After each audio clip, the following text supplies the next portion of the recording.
Hello everyone, welcome back to Haritha's home food. So ఈరోజు మన వీడియోలో రెసిపీ పప్పుచారు. ఈ పప్పుచారు రెసిపీ పోస్ట్ చేయడానికి మెయిన్ రీజన్ ఏంటంటే, నాకు మా అమ్మమ్మ గారు చెప్పారండి, ఒకానొకప్పుడు పప్పుచారు వాళ్ళు ఈ టైప్లో చేసుకునేవారంట. సో నేను ఈ రెసిపీ మా అమ్మమ్మని అడిగి మీకోసం షేర్ చేస్తున్నాను. ముందుగా కుక్కర్ తీసుకొని ఒక టీ గ్లాస్ వరకు కందిపప్పును తీసుకోవాలి. నేను టీ గ్లాస్ తర్వాత ఇంకొక పావు గ్లాస్ కూడా తీసుకున్నానండి. అంటే మీ ఇంట్లో పర్సన్స్ని బట్టి మీరు పప్పు క్వాంటిటీని పెంచుకోవచ్చు లేదా తగ్గించుకోవచ్చు. ఇప్పుడు ఈ పప్పుని బాగా శుభ్రంగా కడిగి ఒక గ్లాస్ కందిపప్పుకి 2 గ్లాసులు చొప్పున వాటర్ పోయాలి. నేను 3 గ్లాసులు తీసుకున్నాను వాటర్. ఇప్పుడు లిడ్ క్లోజ్ చేసేసి హై ఫ్లేమ్లో 4 విజిల్స్ రానిస్తే సరిపోతుంది. ఇప్పుడు పోపుకి వెల్లుల్లి, ఎండుమిర్చి, ఆవాలు, మెంతులు, ధనియాలు, జీలకర్ర ముందుగానే ప్రిపేర్ చేసుకోండి. వెల్లుల్లిపాయని ఘాట్లు పెట్టి దంచి తీసుకోండి. ఇప్పుడు అలాగే కొంచెం పెద్ద సైజు నిమ్మకాయ అంతా చింతపండుని నానబెట్టుకొని ముందుగానే వాటర్ పోసుకొని ఉంచుకోండి. ఇప్పుడు సాంబార్లోకి వెజిటేబుల్స్ అనమాట. నా దగ్గర ఆనపకాయ లేదండి, మీరు ఏ వెజిటేబుల్స్ అయినా ఎన్ని టైప్స్ అయినా మీరు యాడ్ చేసుకోవచ్చు, ఇంక్లూడింగ్ ములక్కాడ, అలాగే ఆనపకాయ ఏవైనా యాడ్ చేసుకోవచ్చు. వంకాయని ఇలా కట్ చేసుకొని సాల్ట్ వాటర్లో వేసుకోండి, అప్పుడే ముక్క నల్లపడకుండా ఉంటుందన్నమాట. ఇప్పుడు ఆనియన్స్ నా దగ్గర మార్నింగ్ ఇవి టిఫిన్లో కానీ మిగిలిపోయినాయి, ఇప్పుడు అవి సాంబార్లోకి యూజ్ చేస్తున్నాను. ఇప్పుడు 4 విజిల్స్ అయిపోయిన తర్వాత పప్పు చూడండి చాలా మెత్తగా కుక్ అయింది. మీ దగ్గర పప్పు గుంతు ఉంటే దాంతో కానీ లేదంటే గరిటతో కానీ పప్పుని మెత్తగా స్మాష్ చేసుకోండి. లేదు అంటే కనుక మీరు మిక్సీ జార్లో కూడా పప్పును వేసుకొని ఒక తిప్పితే మెత్తగా అయిపోతుంది. ఇప్పుడు బాండి పెట్టుకొని బాండి హీట్ అయిన తర్వాత తగినంత ఆయిల్ పోసుకోండి.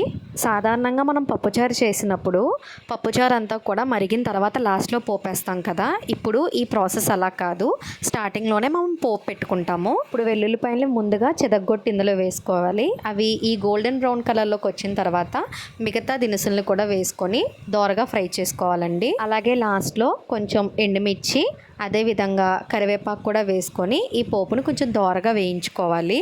ముందుగా మన ఛానల్ని ఎవరినైనా సబ్స్క్రైబ్ చేసుకోకపోతే సబ్స్క్రైబ్ చేసుకొని పక్కనే ఉన్న బెల్ ఐకాన్ క్లిక్ చేయండి. తప్పకుండా నేను పోస్ట్ చేసే ప్రతి వంట వీడియో మీకు నోటిఫికేషన్ రూపంలో వస్తుంది. సరే కదా, పోపు వేగిన తర్వాత ఇప్పుడు ఫస్ట్ ఆనియన్స్ని వేసుకొని లైట్గా ఫ్రై చేస్తే సరిపోతుంది, అంత గోల్డెన్ బ్రౌన్ కలర్ ఏమీ అవసరం లేదు. తర్వాత వెజిటేబుల్స్ అన్నిటిని కూడా ఇందులో యాడ్ చేసుకోవాలి, పచ్చిమిర్చి, టమాటా, బెండకాయలతో సహా. అలాగే మనం వంకాయ ముక్కలను కూడా పక్కన పెట్టుకున్నాం కదా, సాల్ట్ వాటర్లో వేసుకొని ఆ వంకాయ ముక్కలను కూడా ఇందులో యాడ్ చేసేసుకోండి. ఈ స్టేజ్లోనే చాలా బాగుంటుందండి. ఈ ప్రాసెస్లో ఒక్కసారి సాంబార్ చేసి చూడండి, నిజంగానే టేస్ట్ చాలా బాగుంటుంది. ఇప్పుడు గరిటె పెట్టి కూరగాయలన్నీ కూడా పోపు బాగా పట్టేటట్టు తిప్పాలి. ఈ వెజిటేబుల్స్ అన్నిటిని మనం ముందుగానే బాగా మగ్గించాలండి, కొంచెం ముక్క మెత్తబడేంత వరకు. మరీ అంత మెత్తగా అవసరం లేదు, ఎందుకంటే సాంబార్ వేసినప్పుడు అది మరుగుతూ ఉంటుంది కదా. సో ఇందులో ఇప్పుడు కొంచెం ఇంగువ వేసుకోండి. మాకు ఇంగువ ఫ్లేవర్ ఇష్టం లేదు అంటే గనక మీరు ఇంగువను కూడా స్కిప్ చేయొచ్చు. ఇప్పుడు 1 టేబుల్ స్పూన్ వరకు కల్లుప్పును వేసుకోండి. కల్లుప్పు అంటే రాళ్ళ ఉప్పు అనమాట. 1 టేబుల్ స్పూన్ వరకు పడుతుంది, ఎందుకంటే ముక్కలకు ఉప్పు అనేది బాగా పట్టాలి కాబట్టి మనము ఈ స్టేజ్లో మాత్రమే యాడ్ చేసుకోవాలి. తర్వాత సాల్ట్ సరిపోకపోతే యాడ్ చేసుకోవచ్చు మరుగుతున్నప్పుడు. ఇప్పుడు 1/2 టేబుల్ స్పూన్ వరకు పసుపుని యాడ్ చేసుకోండి. తర్వాత ముక్కలన్నిటికీ పసుపు ఉప్పు బాగా పట్టేలాగా బాగా కలపాలండి, కలిపి మగ్గించుకోవాలి. ఇప్పుడు అవి కొంచెం మగ్గిన తర్వాత 2 టేబుల్ స్పూన్స్ వరకు కారం యాడ్ చేసుకోండి, మీ స్పైస్ లెవెల్స్కి తగ్గట్టు. సేమ్ ఏదో వెజిటేబుల్ పులుసు పెడుతున్నట్టు ఉంది కదండి, బట్ చాలా బాగుంటుంది, మీరు కూడా తప్పకుండా ట్రై చేయండి. ఇప్పుడు వెజిటేబుల్స్ అన్నిటికీ బాగా పట్టిన తర్వాత ఇందులో మనము ముందుగానే నానబెట్టి ఉంచుకున్న చింతపండు పులుసుని ఇందులో వేసుకోవాలన్నమాట. ఎక్కువ చింతపండు పులుసు మళ్ళీ డబల్ టైం వాటర్ వేసి ఎక్కువ వేసేకండి.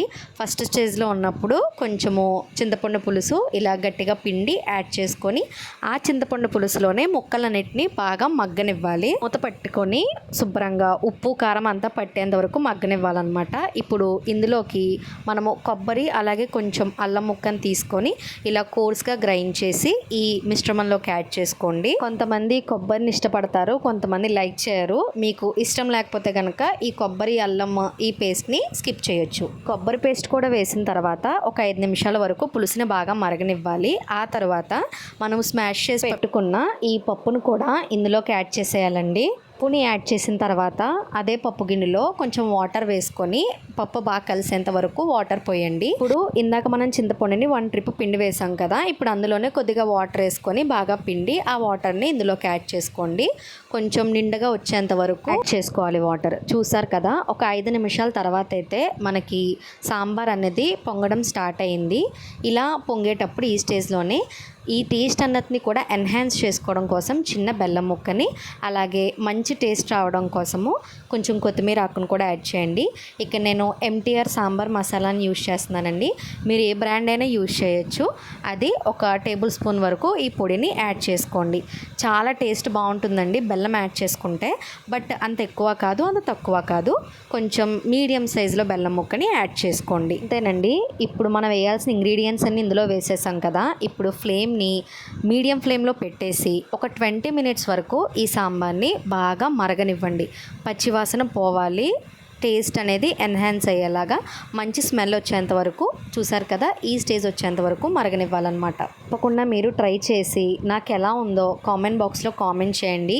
మీకు ఈ రెసిపీ ఎంత బాగా వచ్చిందన్నది నాకు తెలియాలి కాబట్టి నా కామెంట్ బాక్స్లో కంపల్సరీ కామెంట్ చేయండి. చూసారు కదా, సాంబార్ అనేది మరిగి కొంచెము క్వాంటిటీ అనేది తగ్గింది. ఈ స్టేజ్ వరకు మనం మరిగించుకుంటే సరిపోతుందండి. అలాగే మీకు ఇలాంటి ఇంకా ఎన్నో టేస్టీ రెసిపీస్ కావాలంటే మన హరితాస్ హోమ్ ఫుడ్ ఛానల్ని సబ్స్క్రైబ్ చేసుకోండి. పక్కనే ఉన్న బెల్ ఐకాన్ కూడా క్లిక్ చేయండి. Thank you.